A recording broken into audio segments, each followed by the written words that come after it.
coisa mais importante é ouro, que está na cabeça, na orelha, no pescoço de todo mundo. Lá em cima vai ter gente andando sobre ruas de ouro. O que é que eu quero dizer com isso? É que essa festa dos 32 anos foi maravilhosa. Eu agradeço a cada pastor, a cada igreja, a cada pessoa que participou e que está nessa caminhada com a gente. Dizer que o maior patrimônio que nós temos aqui são as nossas amizades, são as pessoas que nós amamos e que nos amam de verdade. Obrigado. Graça e paz. Meu nome é Leila e eu sou pastora missionária e hoje estou no seriado de tributo ao meu pastor. Estamos aprendendo a tributar, a honrar a nossa liderança e eu faço isso especialmente ao nosso pastor fundador, pastor da Igreja Batista Vale de Bênção, a ministério que leva o seu nome, e é a igreja ministerial onde eu sirvo o Senhor Jesus já há muitos anos, desde o ano 2006. E neste tributo eu queria compartilhar mais um trechinho do livro da biografia, cuja autora é a sua irmã, a nossa atual pastora presidente. E nessa ocasião eu vou compartilhar um pedacinho da infância. Dessa vez eu vou poder conversar também um pouquinho com você. No último tributo eu estava sem voz, mas eu não queria deixar de cumprir a nossa missão de estar todo dia 25, compartilhando um tributo ao nosso pastor. E nada melhor do que vocês ouvirem e verem a ele mesmo. E então assim já ficou esse esquema, achei maravilhoso poder estar ouvindo e vendo, assistindo ele. E então vai ficar assim, por isso que nós começamos hoje ouvindo essa pequena mensagem que ele deixa na última convenção que ele participou antes de falecer. E vamos fechar com uma palavra poderosa que ele também compartilhou com a igreja numa das nossas convenções. Vamos então a compartilhar um trechinho da biografia do nosso querido pastor Darson. Infância e adolescência.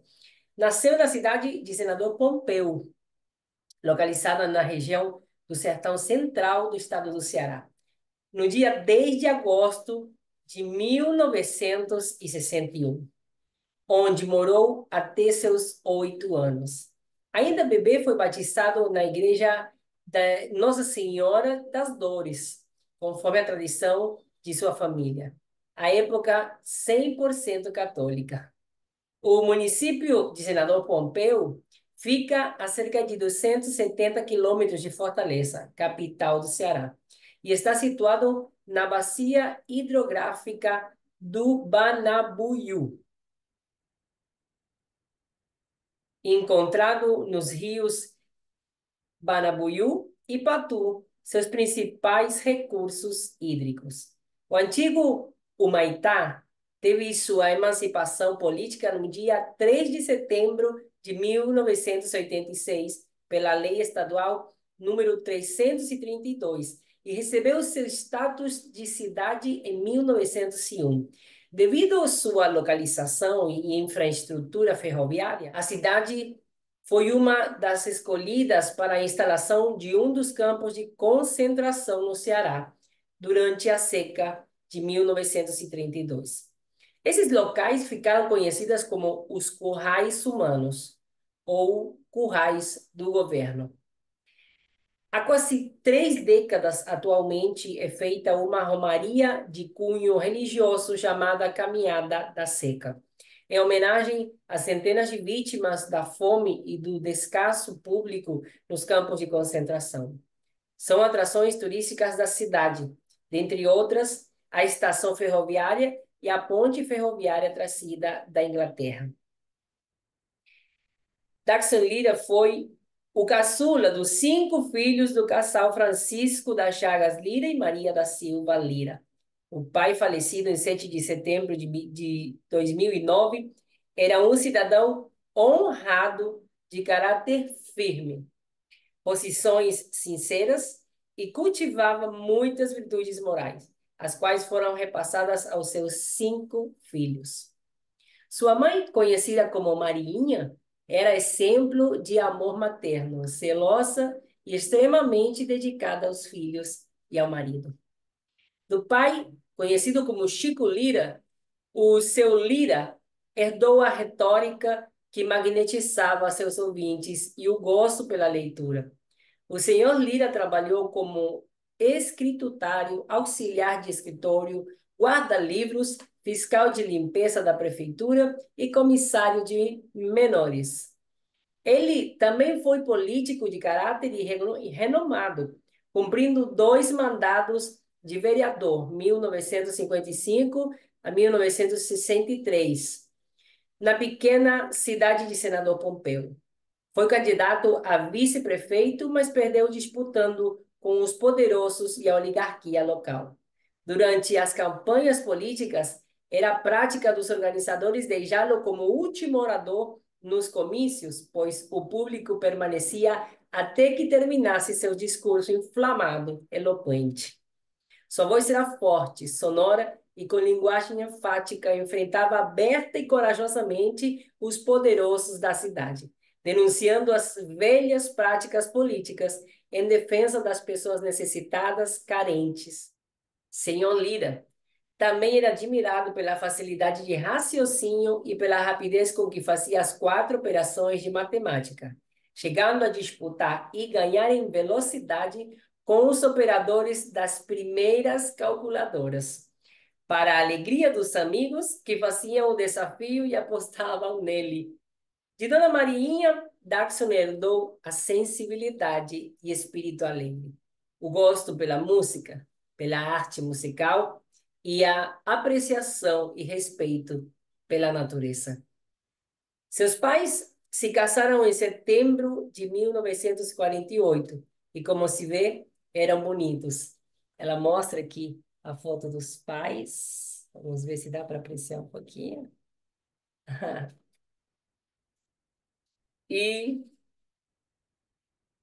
terminando de ler esse trecho, eu vejo muito setembro, e não por casualidade, eu vejo até o Senhor, a mão do Senhor nessa questão que o ministério, a Igreja Batista Vale de Bênção, ela foi fundada também no mês de setembro. A fraternidade e o amor com suas irmãs Socorrinho, Darcy e Darlene e o seu irmão Dárcio eram patentes. Todos cresceram muito unidos e mesmo distantes fisicamente por algumas circunstâncias da vida, sempre se comunicavam e falavam de seu amor um pelo outro.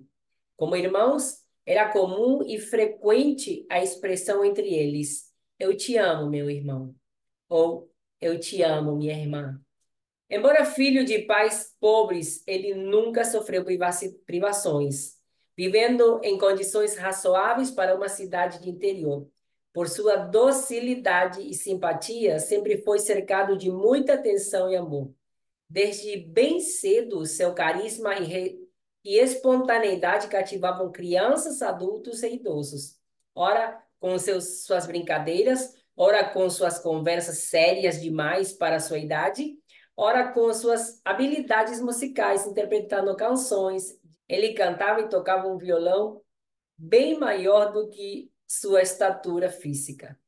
Sua acentuada inclinação para a música e desinibição lhe rendeu a oportunidade de se apresentar em Fortaleza cantando e tocando violão num show de talentos na extinta TV Ceará Rede, TV Ceará Rede Tupi, aos 7 anos de idade.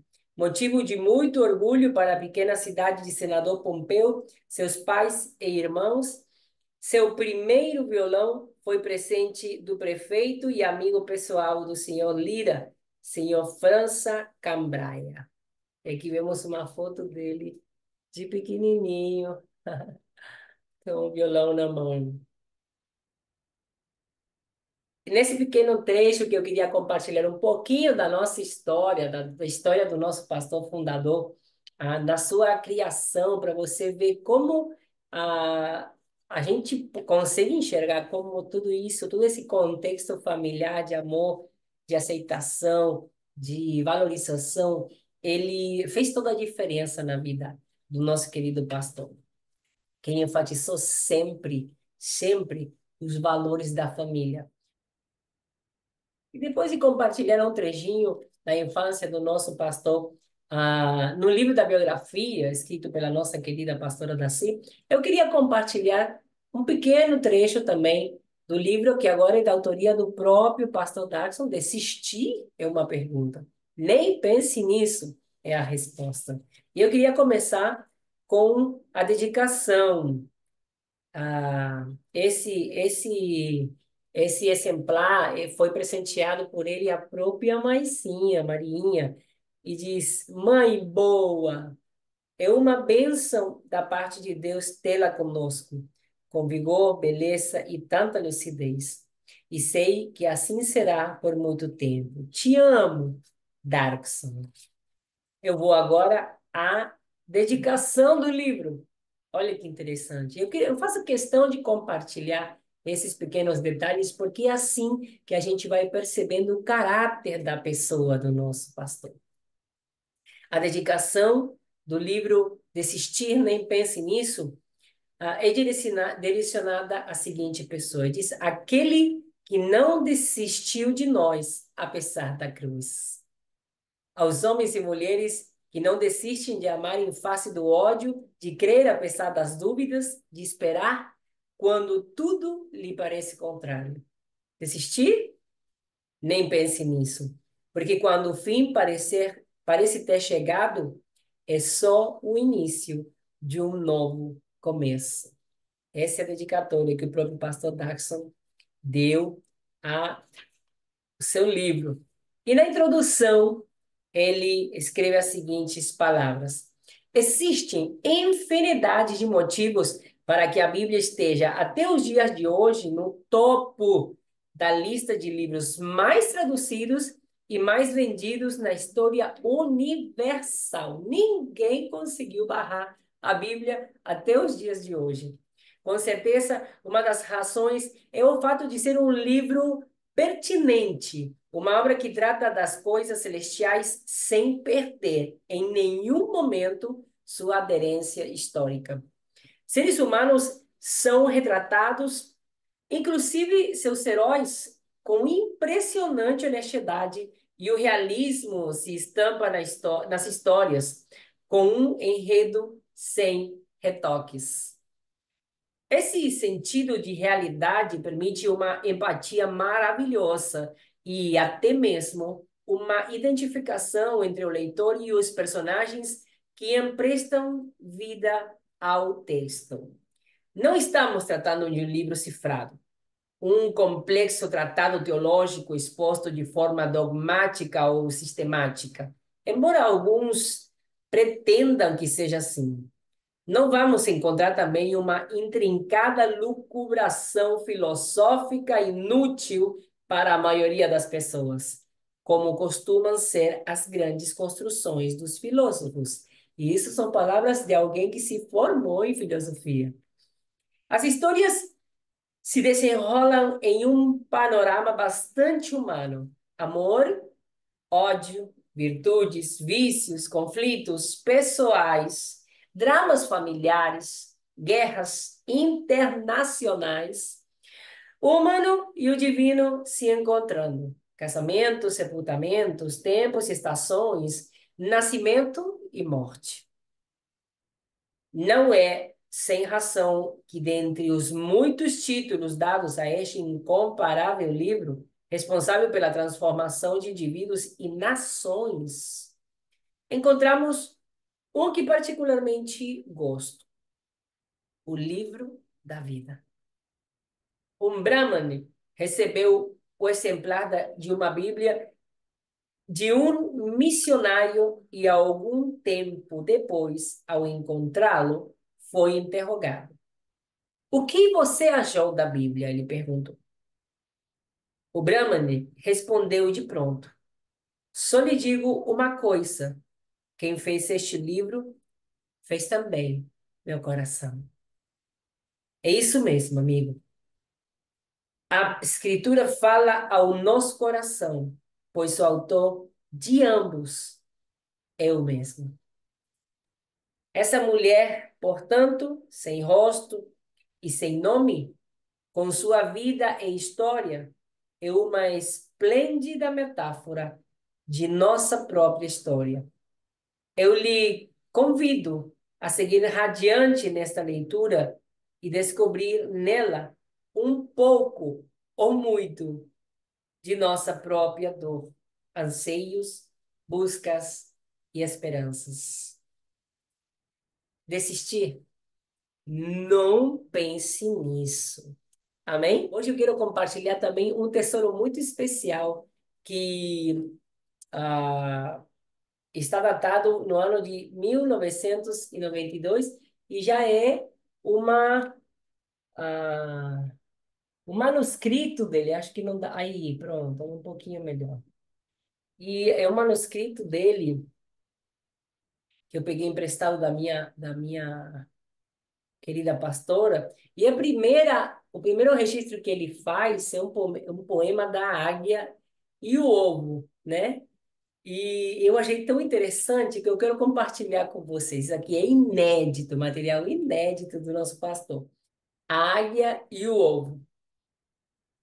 O pequeno ovo, então, parecia ideal. A pequena águia real.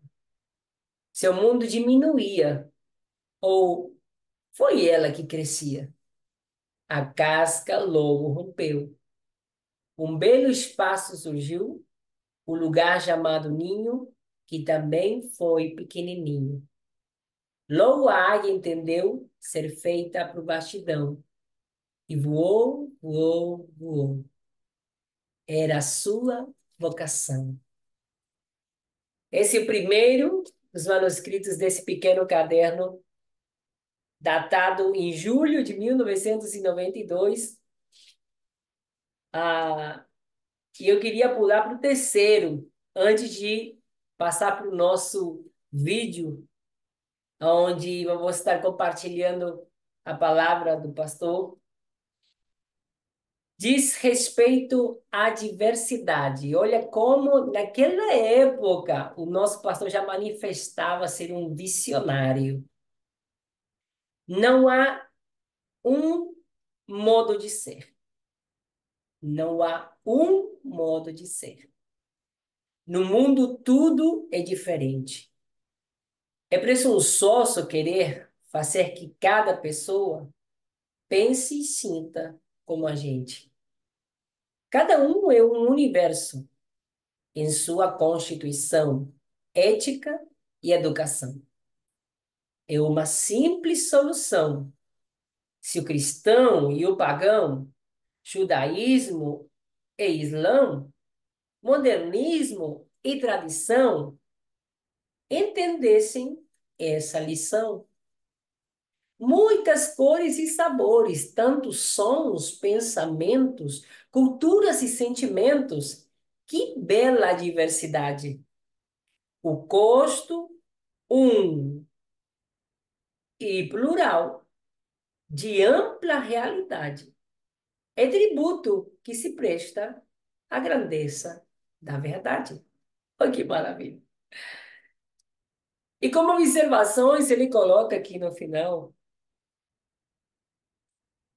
não preciso abrir mão de minha opinião, mas não posso suprimir o direito do irmão de viver, ser e pensar.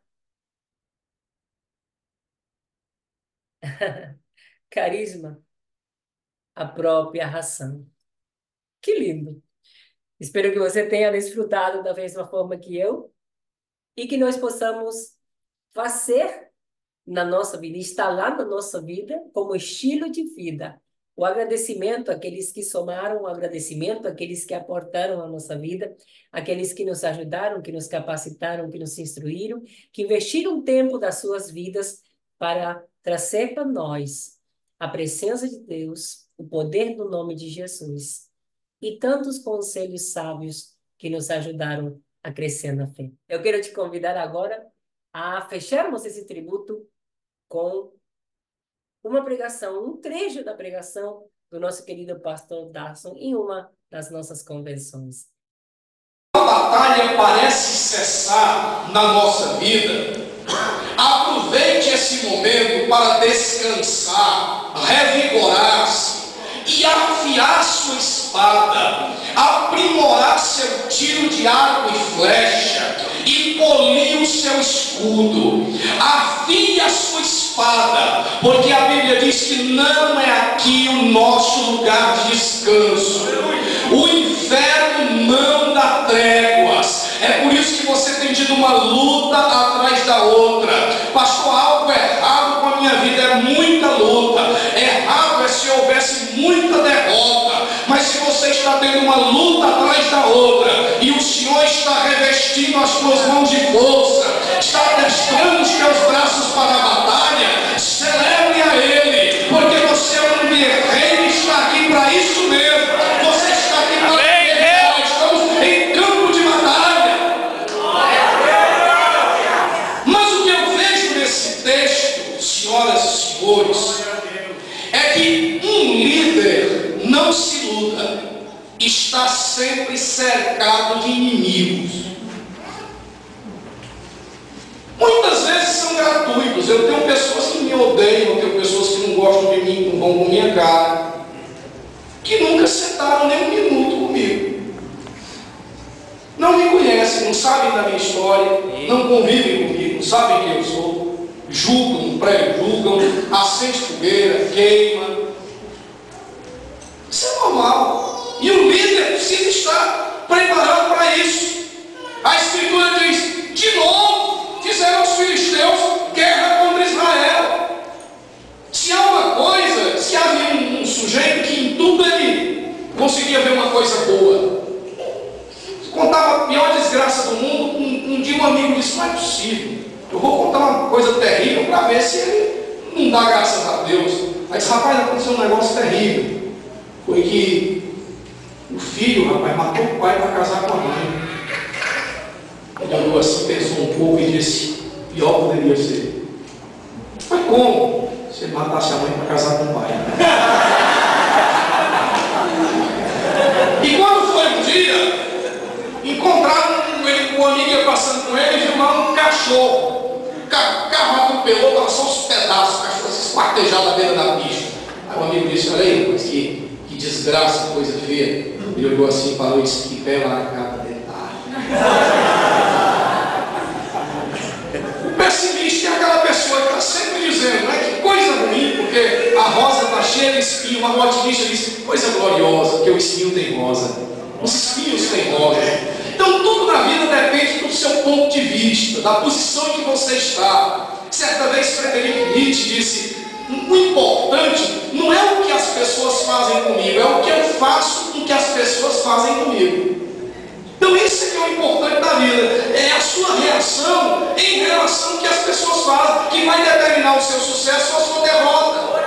Alguém disse que quando a vida te atira um punhal, existem duas formas de segurar quando um punhal vem na tua direção. Se você segurar pela lâmina, se corta e se machuca. Mas se você pegar pelo cabo, você vai descascar uma laranja. Então precisamos saber disso, que um líder está cercado de inimigos. E às vezes esses inimigos são muito bem equipados. Diz a Bíblia que nessa batalha havia um gigante. E o cara, além de ser um gigante, estava muito bem equipado, tinha uma armadura nova. Eu me certifiquei no texto original, que diz aqui a nossa tradução, que esse inimigo de Davi, esse gigante, tinha uma lança enorme e diz que ele tinha uma armadura nova. Mas no texto original não diz exatamente que era uma armadura nova, diz que esse adversário tinha uma arma nova.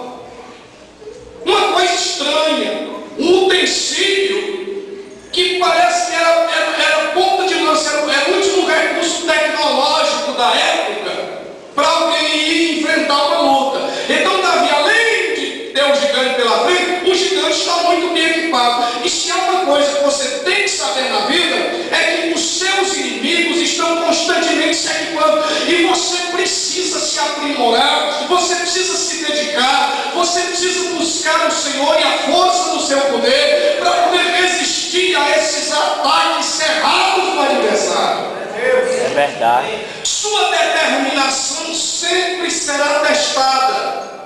Sua disposição em prosseguir precisa ser muito maior do que o seu desânimo. Não é errado ter medo. O ruim é quando o que você vai fazer com medo. Diz a Bíblia que Adão teve medo e se escondeu. Mas diz que quando Josafá teve medo, ele se pôs a buscar o Senhor lhe deu grandes estratégias e ele teve uma vitória lá no vale de bênção contra os seus inimigos. Aleluia! Não é que não hajam temores, não é que não hajam fraquezas, é o seu compromisso de ir em frente e conta. Se puder correr, corra, se não puder, ande. Se não puder andar, vá mancando, vá castigando, vá de gatinho, vá de quatro, vá rolando pelo chão, mas pelo amor de Deus, não pare. O general Douglas MacArthur, o herói do Pacífico, dizia para o seu soldado: soldado meu, só tem duas opções no campo de batalha, ou ele avança ou ele fica firme, porque eu não admito retrocesso nem recuo. Assim é com o Senhor. A Bíblia Sagrada diz que Deus não é o Deus do seu espírito de covardia. A Bíblia Sagrada diz que o espírito que está em nós é indômito, e Deus nos deu um espírito que retrocede. Nós não somos dos que retrocedem para a perdição, nós somos dos que avançam para a conservação da alma e para alcançar a vitória.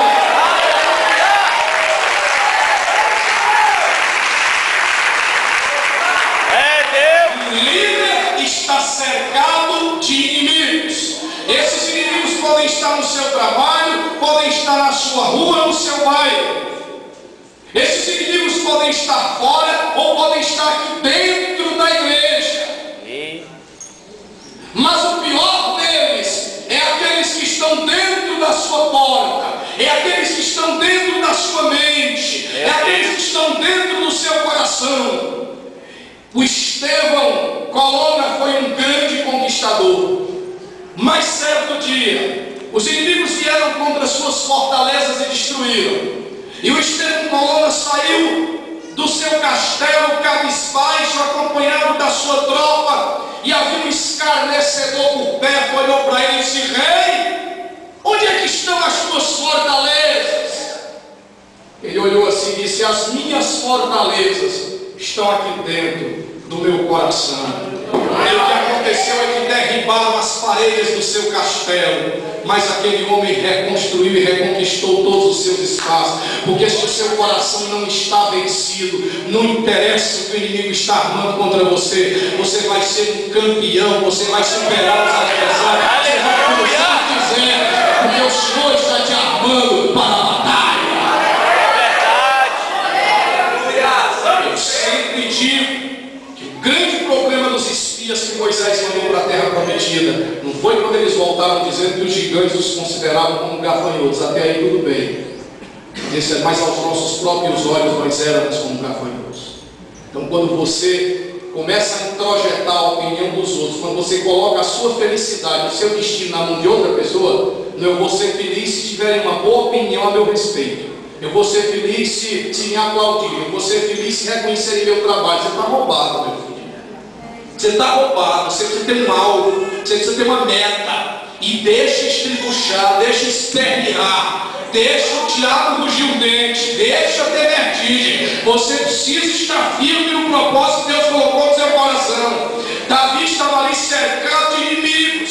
E lhe digo mais, eles são a coisa mais importante que existe para o nosso treinamento. Pessoal, se conscientizem disso. Esse ministério não prega evangelho de mentira. Nós não pregamos evangelho de 99 centavos. Nós não pregamos esse evangelho que é uma arremedo de evangelho, uma imitação de evangelho. Não. Aqui a gente ensina o povo que diz a Bíblia, que no mundo vocês vão ter aflições. Aqui a gente ensina que há muitas tribulações que nos importa entrar no reino de Deus. Aqui nos ensina que há muito que chorar. Aqui nos ensina que tem cruz, que tem caminho estreito. Mas aqui nos ensina que contra Jacó não vale encantamento nem adivinhação contra Israel. Aqui nos ensina que as armas forjadas contra ti não prosperarão, que os projetos do inimigo vão falir um atrás do outro contra a tua vida, não fracassar, porque o Senhor te dá estratégia, o Senhor te reveste para a batalha, e você vai ser mais que vencedor em todas as situações do seu jeito.